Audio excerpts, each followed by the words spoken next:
What's up, AI pros? Michael here. And first up, Elon Musk is back on X. He posted grinding on Grok 4 with the XAI team, release expected July 4th. Now remember Grok 3.5, already impressed with vision and coding. So what's 4 packing? Rumors suggest advanced memory and agent-like reasoning. But the real kicker is, let me jump over to his second tweet, is he also announced the first self-driving Tesla delivery. No human, straight from factory to customer. This is huge. Just think about it. AI doesn't just live in the cloud, it's now delivering cars. As you can see here on this tweet, I'll read it out loud. There were no people in the car at all and no remote operators in control at any point, fully autonomous. To the best of our knowledge, this is the first fully autonomous drive with no people in the car or remotely operating the car on a public highway. AI is next level. Next up, Donald Trump, yes, is preparing a series of executive orders to supercharge US AI infrastructure. He wants to cut the red tape, specifically accelerate power hookups for AI data centers, unlock federal land, and bypass some Clean Water Act permits. The goal is to outbuild China. Now, taking a look at the article down here, there is one part I wanted to read out loud right down here. As you can see, I already highlighted it. But between 2024 and 2029, US electricity demand is projected to grow at 5 times the rate predicted in 2022, according to the power sector consultancy Grid Strategies. And I need to get better at reading, but AI data centers could grow more than 30-fold by 2035, according to a new report by Deloitte. 30-fold, I think that just means 30x, so that is pretty wild. What we're seeing in AI is becoming the next oil, and Trump is not waiting for legislation. He's going full executive order. Hopping over to Anthropic, introducing the Anthropic Economic Futures Program. So Anthropic isn't just building models, they're investing in how AI changes the real world. Their new Economic Futures Program is handing out $50,000 grants to researchers and policymakers. They're asking, how does AI change jobs, GDP, inequality, trade policy, everything like that. Now there's a section from the website I want to check out why this matters. The economic questions raised by AI are both urgent and complex. Policymakers and industry leaders need a rigorous view of what's actually happening as AI adoption continues to expand across global markets and workplaces. There's no shortage of opinions about AI's economic outcomes. We believe it's fundamental to ground these conversations in real-world data and invest in ongoing empirical analysis to track AI usage trends over time.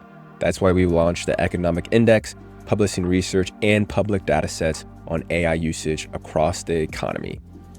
That's the first step, and I like that first step. So this is the first serious funding effort aimed at forecasting AI's impact beyond the tech pros and Twitter threads. So next up, in a quiet but deeply strategic move, so I need to sign in, you're not going to be able to see the article, but OpenAI is now using Google's TPU chips. Now, that's a big break from their NVIDIA heavy past. What TPUs are? They're custom built for AI inferences, cheaper and faster in certain workloads. By shifting to TPUs, OpenAI is saving money, increasing compute efficiency, and possibly dodging GPU supply chain issues. Between cost, control, and scaling up ChatGPT, this could be one of OpenAI's most important hardware plays of the year. Next up, AI just isn't writing essays or editing photos, it's generating entire games. Runway's new tool lets users type a prompt and it creates an interactive text-driven game world. Instantly. It's like ChatGPT meets Minecraft creator mode. So here on The Verge, you can see, where was it? So here, if we can help a studio make a movie 40% faster, then we're probably going to be able to help developers of games make games faster, he says. They're waking up and they're moving faster than I would say the studios were moving 2 years ago. So if they can help make games faster, that means that we can have GTA 6 a lot faster. So I'm all for it. Next, we have Meta. So I wrote down some notes for this one because this is on The Verge as well.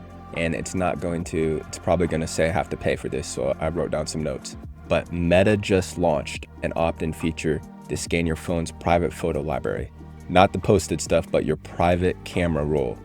It said AI will help you organize, create collages, or build custom albums. But the catch is that you're giving Meta training data for your personal pictures. Meta may retain and use some photo metadata for your future AI improvements. That's corporate speak for your data becomes their AI fuel. Sure, it's opt-in, but how long until it's on default? Privacy is a currency, and Meta's collecting. And finally, to wrap up the articles for today, Denmark just drafted a law to give you the copyright to your face, your voice, and your identity. It means if someone makes a deepfake of you without consent, they could face takedowns or pay damages. This is a world first, is what quote from The Guardian said. Individuals will have the right to control digital replicas of themselves for the first time under national copyright law. This could be the beginning of digital personhood rights, your face, your voice, and your choice. So, what stood out to you guys? Grok's next move, Trump's AI war plan, Meta's camera peak, or Denmark putting guardrails on your deepfakes? Comment below what AI trend scares you. Subscribe and tap that bell. Gonna keep breaking down the most important AI shifts so you can stay ahead, not behind. That's it for this one, AI Pros, and I'll see you in the next one.